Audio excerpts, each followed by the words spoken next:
तो मेरा कहना ही काफी है।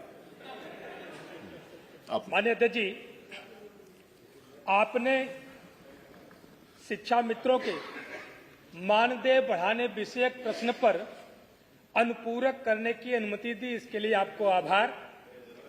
महोदय, ज्ञातव्य हो कि बेसिक शिक्षा परिषद के प्राइमरी स्कूलों में कार्यरत शिक्षा मित्रों की कार्यकुशलता, विभागीय योगदान और उनके परिवार के भविष्य, उनके परिवार के रोटी कपड़ा मकान, स्वास्थ्य शिक्षा सुरक्षा को देखते हुए समाजवादी पार्टी की सरकार, माननीय अखिलेश यादव जी की सरकार ने निःशुल्क और अनिवार्य बाल शिक्षा अधिकार अधिनियम में संशोधन करके उनको सहायक अध्यापक बनाने का काम किया, उनको अच्छी सैलरी देने का काम किया, उनके परिवार में खुशहाली लाने का काम किया।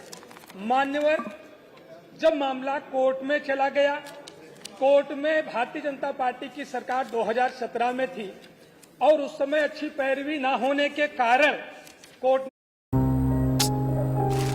हालत तो देखो, अब वो वाली बात नहीं रही, ग्लिच करता है।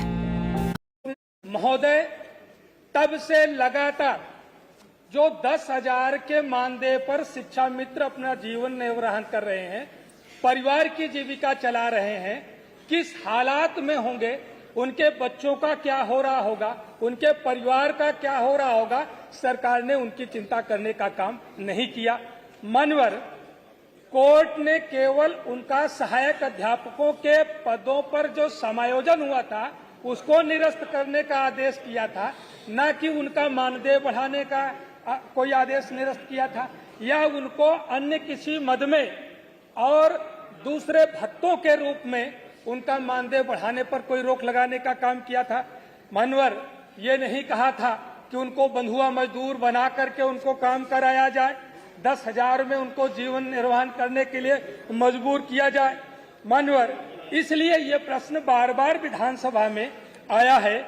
मान्यवर, हम सब लोग देखते हैं, आज भारत सरकार ने भी इस पर एक राजपत्र जारी किया कि देश का जो कुशल मजदूर है, न्यूनतम दैनिक मजदूरी उसकी 1,000 से कम नहीं होगी और वहीं पर शिक्षा मित्र एक दिन का मानदेय उसका 350 रुपया। मान्यवर, कितनी दयनीय स्थिति में है। मेरा प्रश्न था कि क्या माननीय मंत्री जी बताएंगे कि शिक्षा मित्रों का मानदेय बढ़ाने पर विचार करेंगे। सरकार का सीधा सा जवाब आया है, संप्रति विचाराधीन नहीं है। मान्यवर, तो सीधा जवाब आया तो आपको परेशानी है, टेढ़ा आया तो मान्यवर, जब सीधा जवाब आया है, इसीलिए उस जवाब का पोस्टमार्टम करना जरूरी है कि 10,000 में माननीय मंत्री जी के घर जो नौकर होगा, जो कुत्ते की सैर कराने का काम करता होगा, वो भी 30,000 रुपए की सैलरी लेता है। माननीय मंत्री जी के घर जो कील ठोकने के लिए जो मजदूर जाता है, वो भी दैनिक दिहाड़ी कम से कम 1,000 रुपए लेने का काम करता है। और वह व्यक्ति जो देश के बच्चों का भविष्य बनाने का काम करता है, जो देश के करधारों का निर्माण करने का काम करता है, सरकार उसको 10,000 रुपए में बदहाल जीवन जीने के लिए मजबूर करती है। माननीय, इसलिए मेरा पहला सवाल सरकार से है, कि क्या सरकार जो शिक्षा मित्र हैं, आज बढ़ती हुई महंगाई के दृष्टिगत कोर्ट ने कहीं से भी उनका मानदेय बढ़ाने पर रोक नहीं लगाई है, उनको किसी तरह का और भत्ता देने पर रोक नहीं लगाई है। क्या सरकार उनका मानदेय 10,000 से बढ़ा करके 40,000 करने पर विचार करेगी? दूसरा, साथ ही साथ अनुदेशकों के भी वही हालात है। अनुदेशक को भी सेवा देते 13 वर्ष हो गया है, शिक्षा मित्रों को सेवा देते हुए 24 साल हो गया है। कितने शिक्षा मित्र रिटायर्ड हो चुके हैं, उनको 10,000 रुपए में जीवन यापन करना पड़ता था, बीमार हुए, न अपने परिवार के लोगों का जीवन बचा पाए, न स्वयं का जीवन बचा पाए हैं।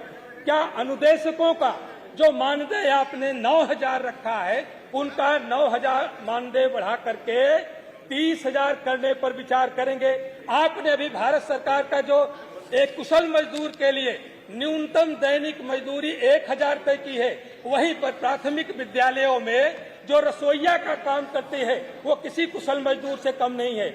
वह एक स्वादिष्ट भोजन बनाने का काम करती है, गुणवत्तापरक भोजन बनाने का काम रसोइया करती है, जिसको कितने बच्चे खा करके पुष्ट होते हैं। क्या रसोइये का मानदेय बढ़ा करके 20,000 करने पर विचार करेगी? माननीय मंत्री जी से मैं इसका जवाब चाहूंगा। 1 मिनट। हाँ जी, आप प्लीज आप बताइए, मैं बाकी सबको शाम वर्मा जी ने